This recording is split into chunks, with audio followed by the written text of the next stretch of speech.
എൻ്റെ അമ്മോ എന്തപ്പം ഉണ്ടായേ എന്നാലോചിക്കുമല്ലോ. അതിനൊക്കെ ഒരു ഉത്തരവും. അതുകൊണ്ടാണ് പറഞ്ഞത്, തെറിയുടെ മനഃശാസ്ത്രം അറിഞ്ഞിരിക്കണം. എന്തുകൊണ്ട് തെറി പറയുന്നു? എനിക്കിതെങ്ങനെ മനസ്സിലായെന്ന് വെച്ച് കഴിഞ്ഞാൽ നിരീക്ഷണത്തിലൂടെ. നിരീക്ഷണം എന്ന് പറഞ്ഞാൽ എൻ്റെ നിരീക്ഷണം എവിടെയെന്ന് വെച്ചാൽ, ഒരു ഉദാഹരണം പറയാം. ഞാൻ യൂട്യൂബിലും ഫേസ്ബുക്കിലൊക്കെ വീഡിയോ ഇടുമ്പോഴേ നമ്മൾ നല്ലൊരു കാര്യമാണ്, എനിക്ക് ഉപകാരപ്പെട്ടിട്ടുണ്ട്. അപ്പോൾ ഇത് നമ്മുടെ തലയിൽ തന്നെ കിടന്നിട്ട് കാര്യമില്ലല്ലോ.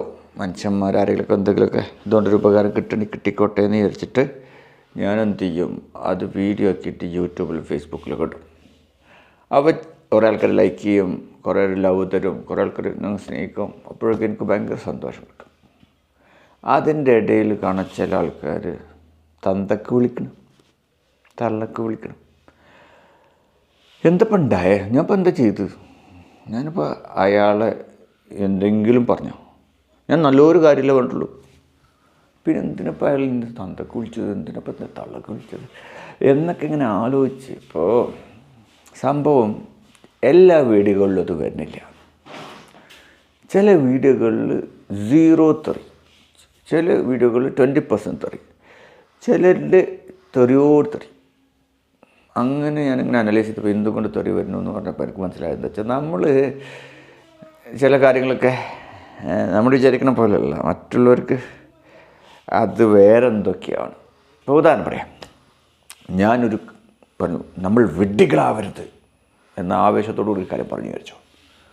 അപ്പോൾ വിഡ്ഢികളാവരുത് എന്നാണ് ഞാൻ പറയുന്നത്. പക്ഷേ ആ വിഡ്ഢി എന്നുള്ള ടേം ഉണ്ടല്ലോ, അത് കേട്ട ആൾ, അയാളുടെ ഉള്ളിലെ ഒരു മുറിവിനെയാണ് ഞാൻ തൊട്ടത്.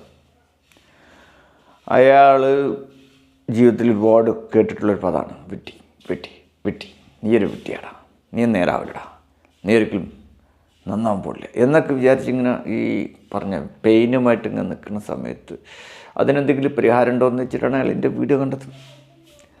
അവിടെ ആ വീഡിയോ കണ്ടപ്പോൾ അത് തന്നെ അവിടെ ഞാൻ എന്തിനെയാണോ കേൾക്കാൻ ആഗ്രഹിക്കാത്തത് അത് തന്നെ അവിടെയും വിട്ടി. അത് അയാളെ പ്രൊവോക്കഡായ എന്താ കുഴപ്പമെന്നറിയാം. അതായത് ഇതുവരെയൊക്കെ നല്ല സംയമനത്തോടു കൂടി നല്ല മനസ്സോടു കൂടി ഇരുന്ന മനുഷ്യൻ പെട്ടെന്ന് ട്രിഗറിങ്, ഇതിന് പറയാം ആങ്കറിങ്. ആങ്കേർഡാണ് അയാൾ. ആ പദം അയാളുടെ മൂഡ് മാറ്റും. അയാൾ എൻ്റെ വീഡിയോ സെലക്ട് ചെയ്ത് കാണണമെങ്കിൽ അയാൾ നന്നാവാൻ ആഗ്രഹിക്കുന്ന ആൾ തന്നെ. പക്ഷേ അയാളുടെ നിയന്ത്രണം പോയ ചില സ്റ്റേറ്റ്മെൻറ്റ്സ്, അത് അയാൾക്ക് പോലും നിയന്ത്രിക്കാൻ പറ്റാത്ത കാര്യമാണ്. ചില കാര്യങ്ങളൊക്കെ നമ്മൾ തന്നെ പെടാപാടുപെട്ടിട്ട് ഇങ്ങനെയിപ്പോൾ ഇത് നിയന്ത്രിക്കുക എന്ന് വിചാരിച്ചിട്ട് നമ്മളെ തന്നെ കുറ്റപ്പെടുത്തിക്കൊണ്ടിരിക്കുന്ന സമയത്തുണ്ടോ വേറൊരാൾ നമ്മളെ നേരെ നോക്കിയിട്ട് വീണ്ടും അതേ കാര്യം പറഞ്ഞ് കുറ്റപ്പെടുത്തുന്നു. നമ്മുടെ കൺട്രോൾ പോലെ, നമ്മുടെ നിസ്സഹായാവസ്ഥയിൽ, നമ്മുടെ മുറിവിൽ, നമ്മുടെ ദൗർബല്യത്തിൽ തൊട്ട് ചിലപ്പോൾ ഇതുപോലെ ഉപദേശിച്ചിട്ട്, ഉപദേശം തന്നെ ആർക്കും ഇഷ്ടം, ആർക്കെങ്കിലും ഉപദേശം ആവശ്യമുണ്ടാവും. ഇവിടെ ഇൻ്റർനെറ്റ് യുഗത്തിൽ ആർക്കും ഉപദേശം ആവശ്യമില്ല. കാരണം എല്ലാവർക്കും അറിയാം എന്താ വേണ്ടതെന്ന്, കൃത്യമായിട്ട് അറിയാം, എല്ലാവർക്കും അറിയാം. ഇവിടുത്തെ പ്രശ്നം അതല്ല. ഇവിടെ ഉപദേശമല്ല ആവശ്യം. ഇവിടെ എന്താ പരിഹാരം, എന്തിപ്പോൾ ഇതിന് വഴി, ഇതൊന്ന് മാറ്റിയെടുക്കാൻ എന്താ വഴി, ഇതിനെന്ത് പരിഹാരമുള്ളത്? കുറ്റപ്പെടുത്തൽ, ഇതൊന്നും ആർക്കും ആവശ്യമില്ല. അപ്പോൾ നമ്മൾ ഉപയോഗിക്കുന്ന പദങ്ങൾ, നമ്മൾ മാനർ ഇപ്പോൾ പ്രധാനം പറയും, 2 വെട്ടുപോത്ത്, ഞാനും ദേശീയക്കാരനാണ്, ഓക്കെ, ആ വീഡിയോ കാണുന്ന ആൾ ഒരു ദേശീയക്കാരനാണെന്ന് വിചാരിച്ചോ. അങ്ങനെ വരുമ്പോൾ എൻ്റെ മുഖഭാഗത്തുണ്ടാകുന്ന ആ ദേഷ്യം ഉണ്ടല്ലോ, ആ സമയത്ത് അയാളുടെ മുഖത്തും അത് മിറർ ചെയ്യും.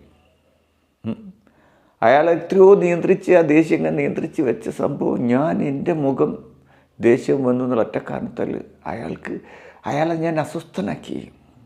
അയാൾക്ക് ദേഷ്യം വരില്ലേ? അതാണ് തെറി. അപ്പം മനസ്സിലായില്ലേ, തെറി എല്ലാവർക്കും കേൾക്കുന്നില്ല. ഞാൻ പറഞ്ഞു എല്ലാ വീഡിയോകൾക്കും തെറിയില്ല. ചിലത് 20%, ചിലത് 50%, 50% ഉള്ളൂ. അങ്ങനെ അതിൽ കൂടുതൽ തെറി കിട്ടിയതായിട്ട് എനിക്ക് ഓർമ്മയില്ല. അപ്പോൾ ഈ ശതമാനക്കണക്കെന്ന് മനസ്സിലായില്ലേ, പ്രശ്നം കിടക്കുന്നത് അവിടെ അല്ല, ഇവിടെ. നമുക്ക് തന്നെ ചിലപ്പോൾ ചിലരെ കാണുമ്പോൾ എന്തെങ്കിലും ഒരു തെറി പറയാൻ തോന്നുന്ന ഒരു സാഹചര്യം ഉണ്ടാകാറില്ലേ? എന്താ മനസ്സിലെങ്കിലും പെറുക്കും, ഇയാൾ മനുഷ്യരെ കൊണ്ട് ഒന്ന് പെറുക്കാത്ത ആൾക്കാരില്ല.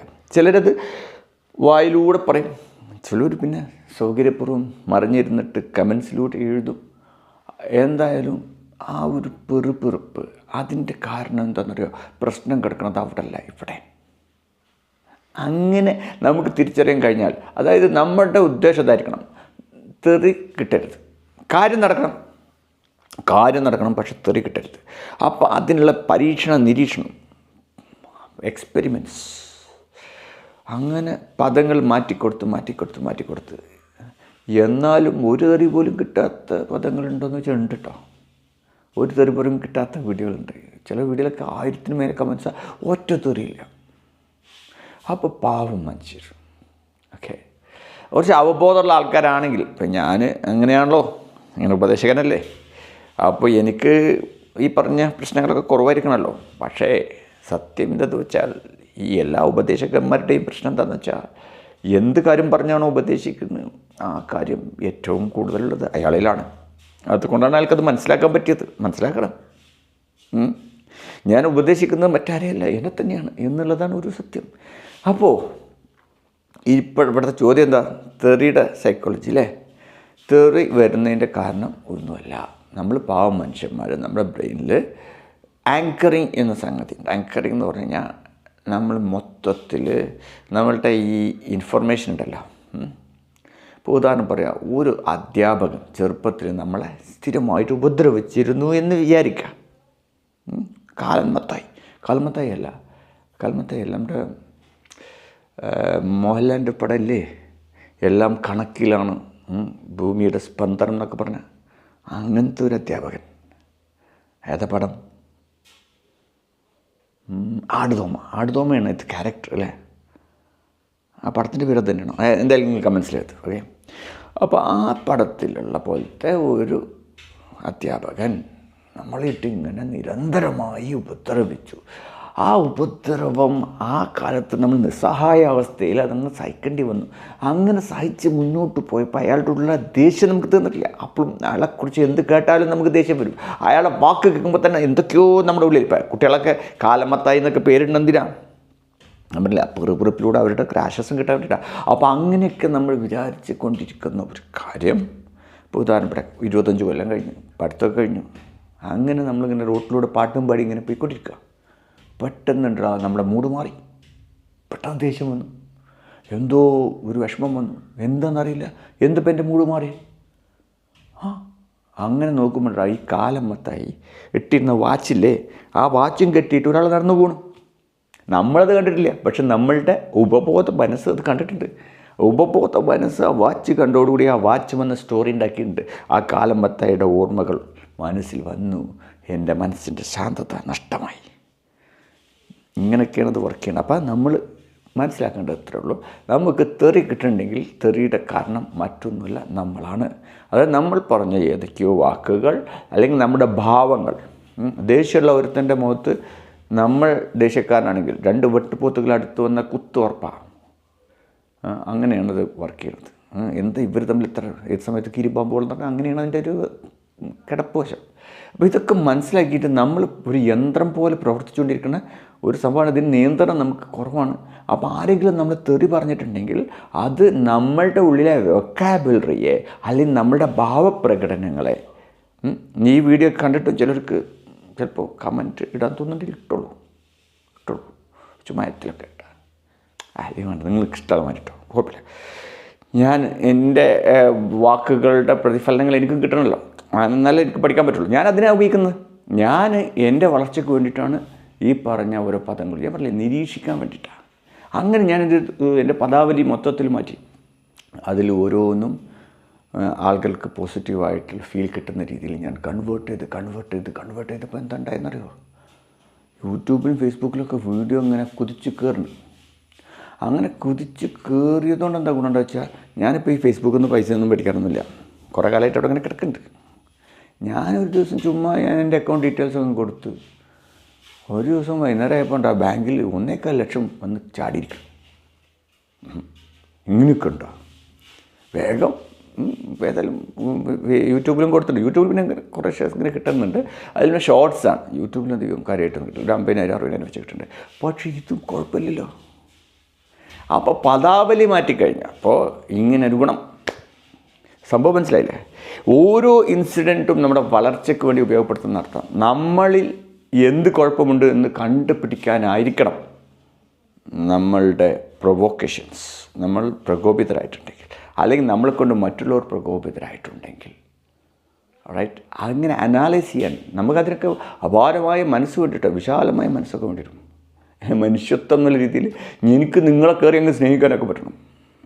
നിങ്ങളിപ്പോൾ എന്നെ ചീത്ത പറഞ്ഞാൽ എന്നെ ചീത്ത പറഞ്ഞത് വേറെ ആരുമല്ല ഞാൻ തന്നെയാണ് എന്നൊക്കെ ചിന്തിക്കാനൊക്കെ പറ്റണം. പറ്റുമെന്ന് വെച്ച് കഴിഞ്ഞാൽ ഇപ്പോൾ കുറേയൊക്കെ പറ്റുന്നുണ്ട്, പ്രാക്ടീസ് ചെയ്ത് നടക്കും. കാര്യമുണ്ട്. അതുകൊണ്ടാണ് നമുക്ക് ചെയ്തു നോക്ക്.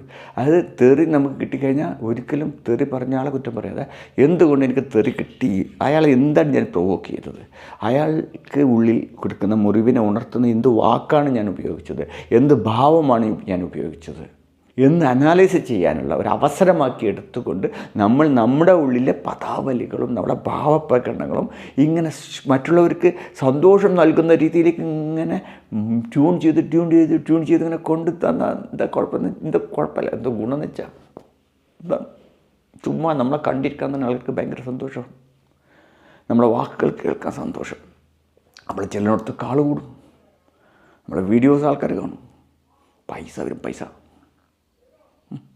അപ്പോൾ ഇങ്ങനെ പറഞ്ഞപ്പോൾ എന്താ കാര്യം പിടികിട്ടില്ല. Just understand, stay calm, cool, stay tuned, right. നമുക്ക് ശരിയാക്കാം, നമ്മുടെ ജീവിതത്തെ നമ്മളുടെ നിയന്ത്രണത്തിലേക്ക് കൊണ്ടുവരാം. ഞാൻ നേരത്തെ പറഞ്ഞില്ലേ, ആദ്യം പറഞ്ഞ കാര്യം എന്താ, ഇതൊക്കെ മനസ്സിലാക്കി എന്താ ഗുണം എന്ന് വെച്ചാൽ നമ്മുടെ ജീവിതം നമ്മളുടെ കൈപ്പിടിയിലേക്ക് വരുന്ന നമുക്ക് കാണാൻ പറ്റും. നമ്മുടെ ഇൻസൈറ്റ് കൂടുന്നു, ഓക്കെ, നമ്മുടെ ഇമ്പാക്റ്റ് കൂടുന്നു, നമ്മുടെ പ്രസക്തി കൂടുന്നു. It's interesting.